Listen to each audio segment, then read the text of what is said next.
প্রতিদিন আপনার দৈনন্দিন জীবনে আপনার এই মাথা ব্যথা থেকে যদি আপনি বাঁচতে চান, হ্যাঁ? তাহলে কি করতে হবে?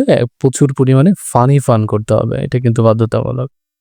তারপর হচ্ছে পর্যাপ্ত ঘুম ও বিশ্রাম নিতে হবে, হ্যাঁ?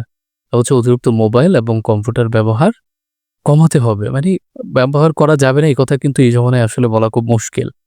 আপনি চাইলেও কিন্তু এই কম্পিউটার, মোবাইল মানে ব্যবহার না করে কখনো থাকতে পারব না। তো ব্যবহার করব ঠিকই কিন্তু কম ব্যবহার করতে হবে। নিয়মিত চোখ পরীক্ষা করতে হবে বাধ্যতামূলকভাবে যে আপনার চোখে কোনো সমস্যা আছে কিনা। চোখের সমস্যা আছে কিন্তু অবশ্য আমরা বলতে পারি না, হ্যাঁ? এই চোখের সমস্যার কারণে মাথা ব্যথা হয়ে থাকে। তো মাথা ব্যথা হলেই কিন্তু গুরুত্ব দিতে হবে। তারপর হচ্ছে নিজের ইচ্ছে বারবার ব্যথানাশক ওষুধ খাওয়া যাবে না। মানে মাথা ব্যথা হলো আপনি মাথা ব্যথার ওষুধ খেলেন, হ্যাঁ? কিছু ওষুধ আছে আপনার রোগের সাথে ম্যাচ না। আপনার যে মাথা ব্যথাটা হলো সেটার সাথে সংযুক্ত না। কিন্তু আপনি ওষুধ খেলেন অন্য একটা তখন কিন্তু সাইড ইফেক্ট হবে।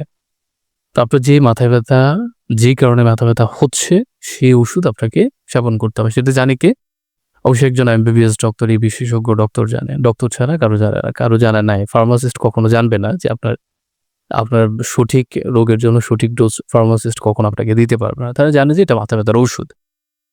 তো আমি শেষ করে দিচ্ছি মাথা ব্যথা অনেক সময় সাধারণ আবার অনেক সময় বড় রোগের ১ম লক্ষণ। তাই অবহেলা না করে সময় মতো ডাক্তারের কাছে যেতে হবে। ডাক্তারে জানেন কোন ব্যথা সাধারণ আর কোন ব্যথা প্রাণঘাতী রোগের ইঙ্গিত।